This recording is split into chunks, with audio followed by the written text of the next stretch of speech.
Knowing Enlightenment. Powers of Material Nature. Concept 55, take 2. Powers of material nature. One who perceives that all works are done by the powers of material nature truly understands. Diverse variety of living beings are formed by the material nature, but that is supported from spirit alone. In fact, the personality of a person is basically a combination of material nature in varied quantities.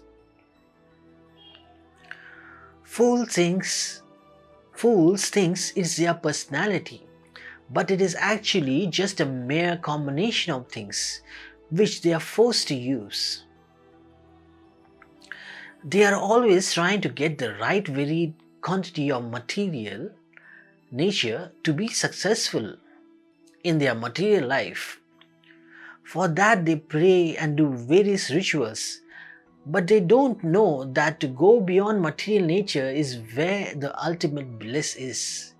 They have a notion of heaven where it is full of material things to fulfill their natural desires.